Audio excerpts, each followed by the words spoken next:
Ok. Alors, aujourd'hui, nous nous attelons à un très très... Alors, pas le plus gros morceau, mais on s'attelle quand même à une partie très importante, qui est donc le déracinement ouvrier. Alors, à contrario des parties précédentes, je me suis permis de prendre les notes en avance.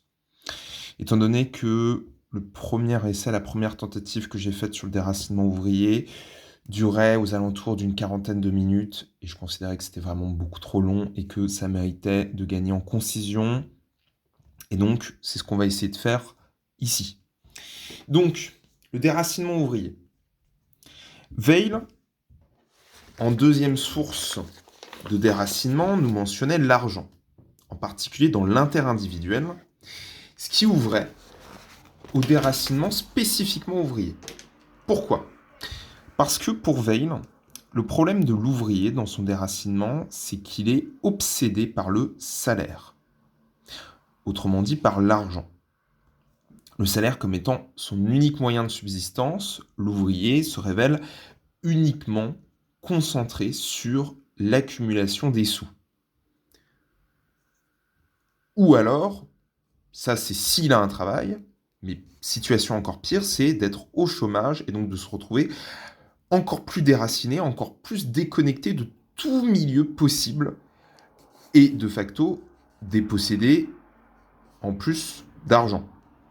Donc ici, par rapport au déracinement ouvrier, on retrouve deux causes, ou plutôt réunies en une, le salaire et le chômage, qui se traduisent par une obsession de l'ouvrier sur l'argent. La deuxième source de déracinement de l'ouvrier, plus spécifique, c'est l'instruction, l'enseignement. Pourquoi?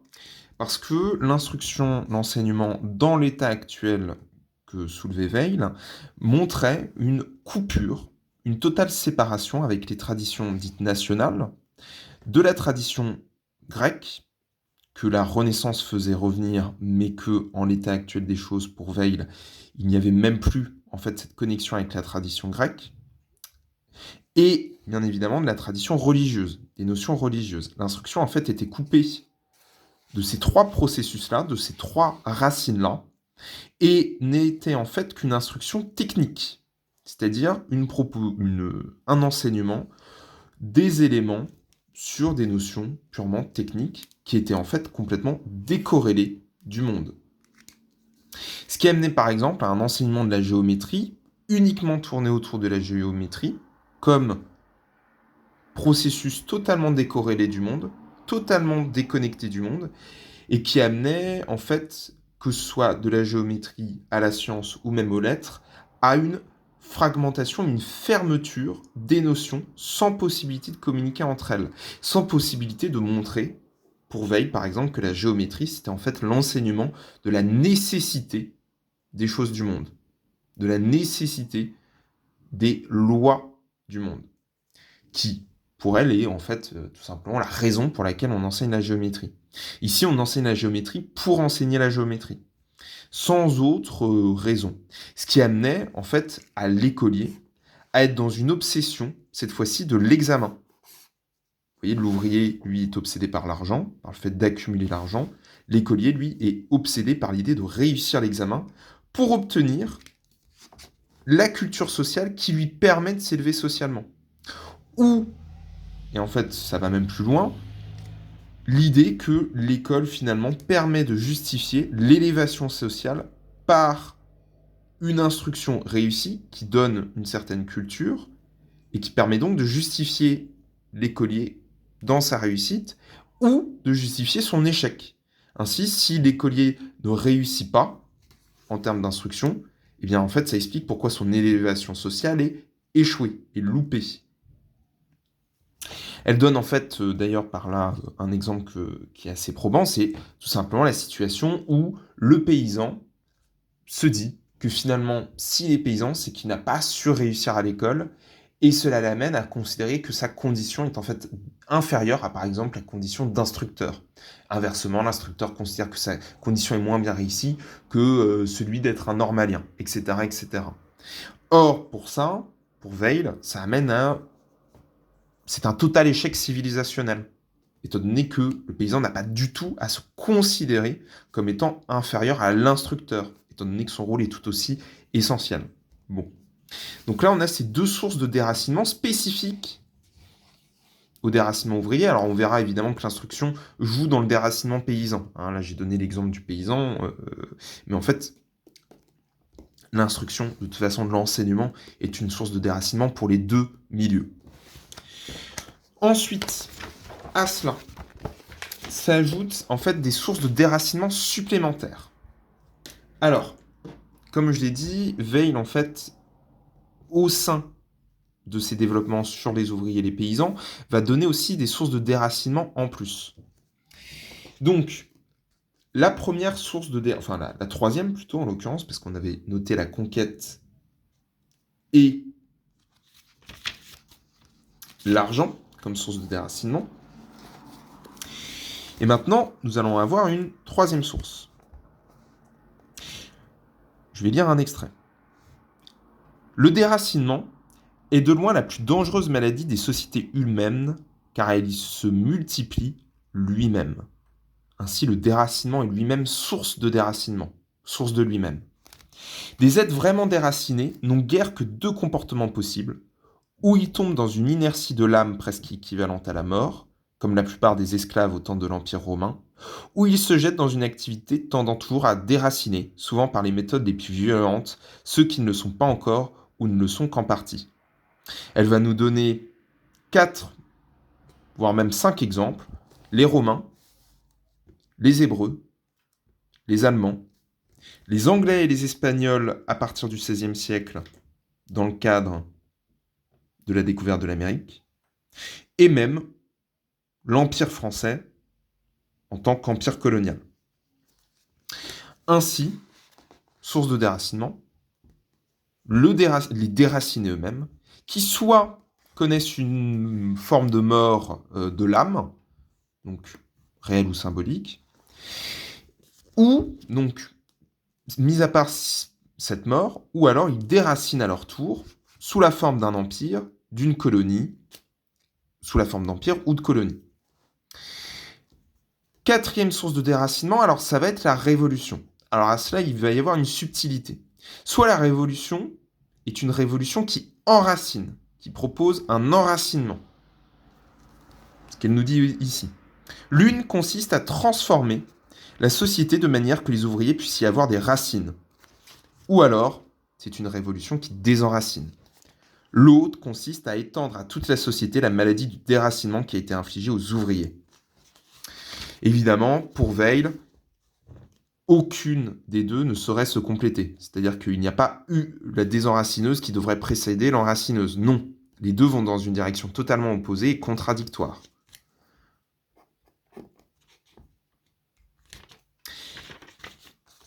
Ensuite, et c'est là un point important, c'est que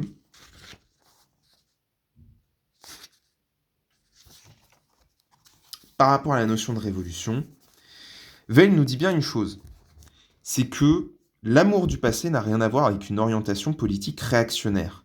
Comme toutes les activités humaines, la révolution puise toute sa sève dans une tradition. Marx l'a si bien senti qu'il a tenu à faire remonter cette tradition aux âges les plus lointains, en faisant de la lutte des classes l'unique principe d'explication historique. Ce qui nous dit bien ici, c'est que pour Veil, une révolution se doit d'avoir une tradition révolutionnaire. Il faut que la révolution s'ancre dans un passé qui le précède. Par rapport à cette notion de passé, elle ajoute ensuite « Le passé détruit ne revient jamais plus. La destruction du passé est peut-être le plus grand crime. Aujourd'hui, la conservation du peu qui reste devrait devenir presque une idée fixe. Il faut arrêter le déracinement terrible que produisent toujours les méthodes coloniales des Européens, même sous leurs formes les moins cruelles. Il faut s'abstenir après la victoire de punir l'ennemi vaincu en le déracinant encore davantage. Dès lors qu'il n'est ni possible ni désirable de l'exterminer, aggraver sa folie serait être plus fou que lui. » Donc, un point important, ici que soulève Veil, c'est que le déracinement se traduit par une destruction du passé et qu'il s'agit ici avant tout de conserver le passé et d'éviter de le détruire.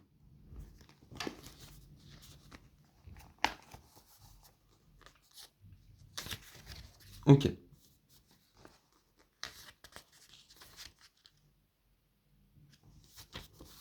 Alors, ici, en cinquième source de déracinement, je mentionne l'enfermement de la culture. Donc ça, c'est déjà quelque chose qui avait été relevé au sein de l'instruction. À cela, je me permettrai d'ajouter une chose.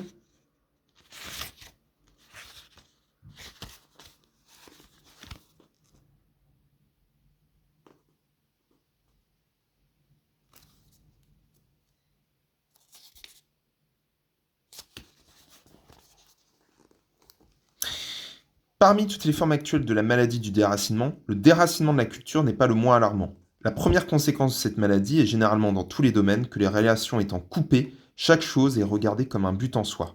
Le déracinement engendre l'idolâtrie. Alors ici, l'idolâtrie, c'est dans le sens de mettre en valeur une chose pour elle-même, et seulement pour elle-même. C'est dans ce sens-là qu'il faut entendre ce que Weil désigne par idolâtrie. Entre autres. Mais là, dans ce contexte-là, c'est dans cette signification-là. Et elle ajoute même quelque chose qui, je trouve, est très pertinent. La culture est un instrument manié par des professeurs pour fabriquer des professeurs qui, à leur tour, fabriqueront des professeurs. Ça, c'est quelque chose qui est encore très actuel. Ok. Donc, on a ces 3 autres sources de déracinement qui s'ajoutent. Le désenracinement lui-même, qui désenracine, une révolution désenracineuse, sans tradition révolutionnaire, en fait, qui souhaite détruire le passé plutôt que se joindre à lui, et le désenracinement de la culture qui, en fait, enferme la culture, la fragmente, l'isole, et ne permet finalement que de produire des professeurs. Elle ne sait produire que cela. Elle n'est capable de communiquer avec aucun autre segment, aucun autre métier, aucun autre milieu. Ok, et donc là, on va pouvoir passer à la guérison de ce désenracinement ouvrier. Alors, la première chose, c'est le rapport aux revendications. Pour Weil, les revendications sont l'expression d'une souffrance, mais pas d'un remède.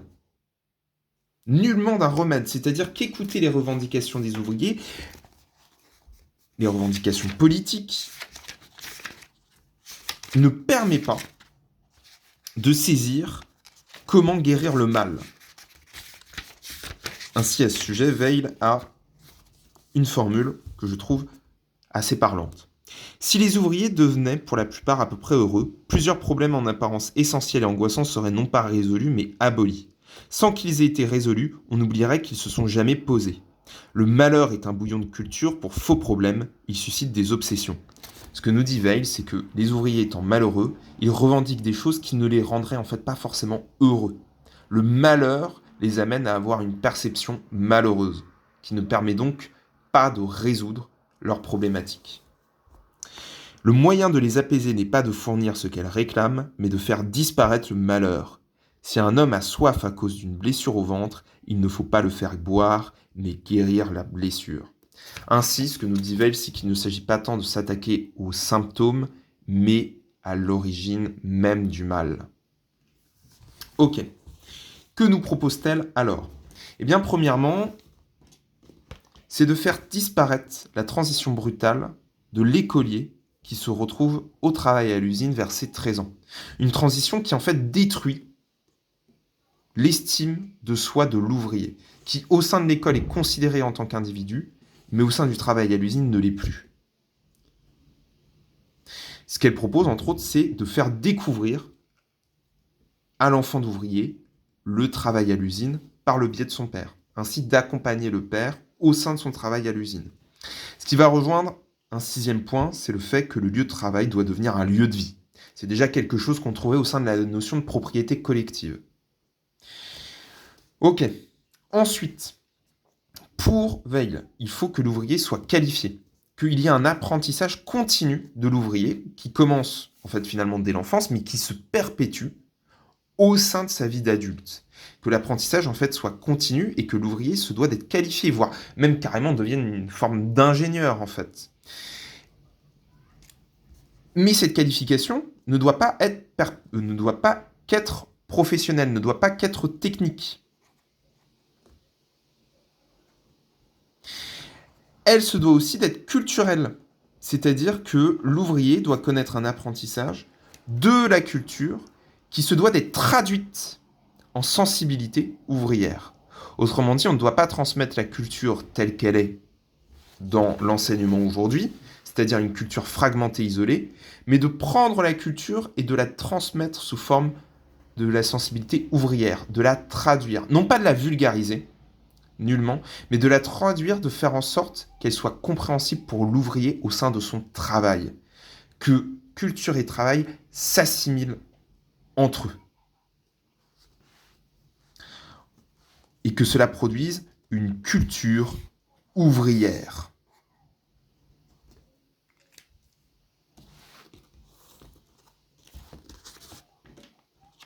Alors, les découvertes du travail à l'enfance, ça nous l'avons dit.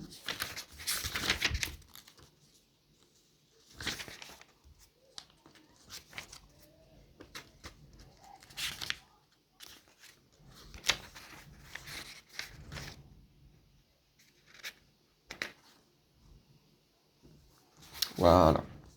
Au sujet de la culture ouvrière.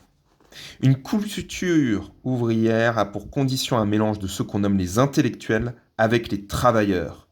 Il est difficile qu'un tel mélange soit réel, mais la situation actuelle y est favorable.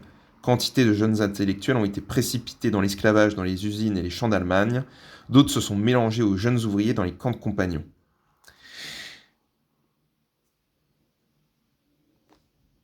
Dès maintenant, il faudra approcher ceux de ces prisonniers qui sont revenus, les engager à continuer les contacts avec les travailleurs qu'ils avaient commencés sous la contrainte, à repenser pour eux leur expérience récente, en vue d'un rapprochement de la culture et du peuple, en vue d'une organisation nouvelle de la culture.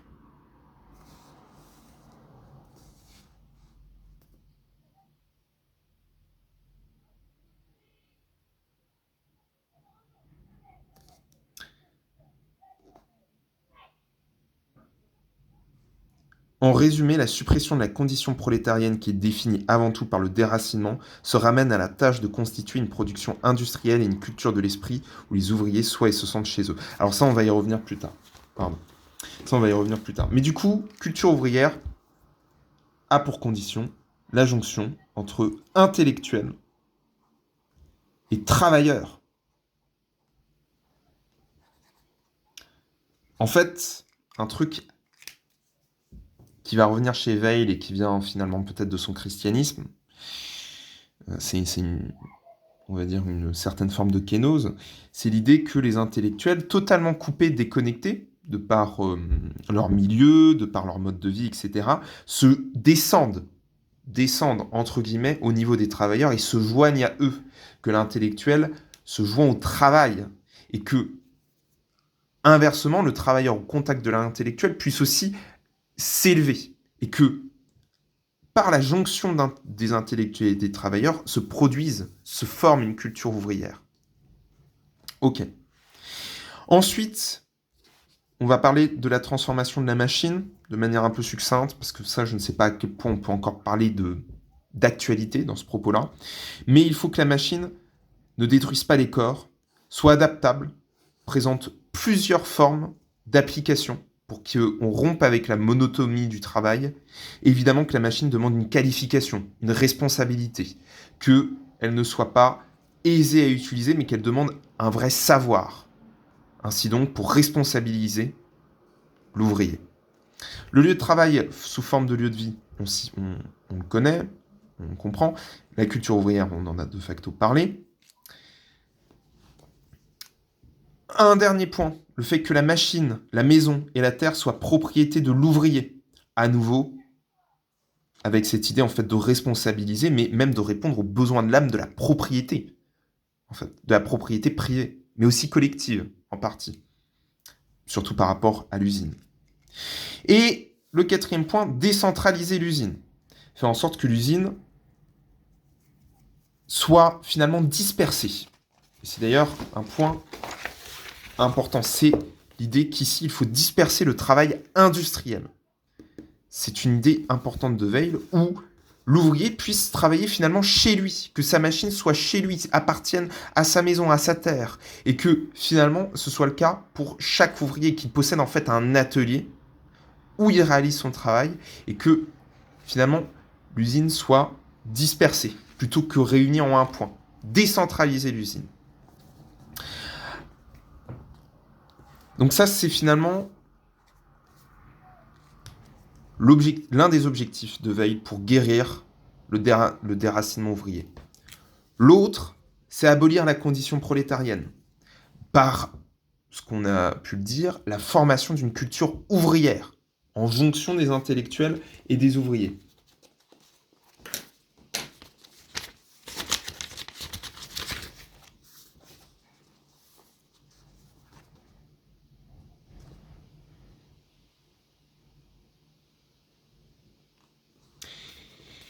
Et le troisième objectif, c'est de faire en sorte de d'orienter notre mode de vie, non plus vers l'intérêt du consommateur, mais vers la dignité du travailleur.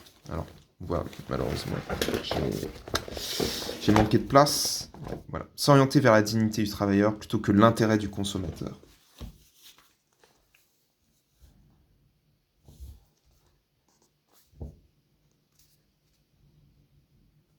À cela, du coup, que nous dit Weil, elle nous dit ceci. L'inconvénient d'une telle conception sociale, c'est qu'elle n'a aucune chance de sortir du domaine des mots sans un certain nombre d'hommes libres qui auraient au fond du cœur une volonté brûlante et inébranlable d'en faire sortir. Il n'est pas sûr qu'ils puissent en être trouvés ou suscités. À cela, elle ajoute « Pourtant, hors de là, il semble bien qu'il n'y ait de choix qu'entre des formes différentes et presque également atroces de malheur. » Voilà.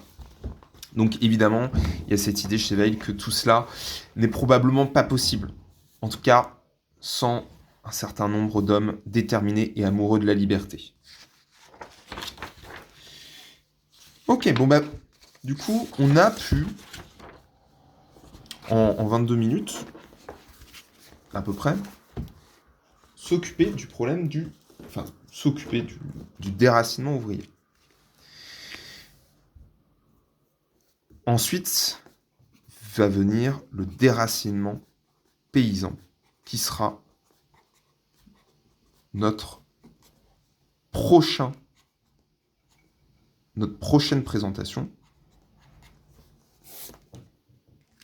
Et donc, on va pouvoir s'arrêter sur cette ouverture-là, où nous aborderons dans la prochaine partie le déracinement paysan.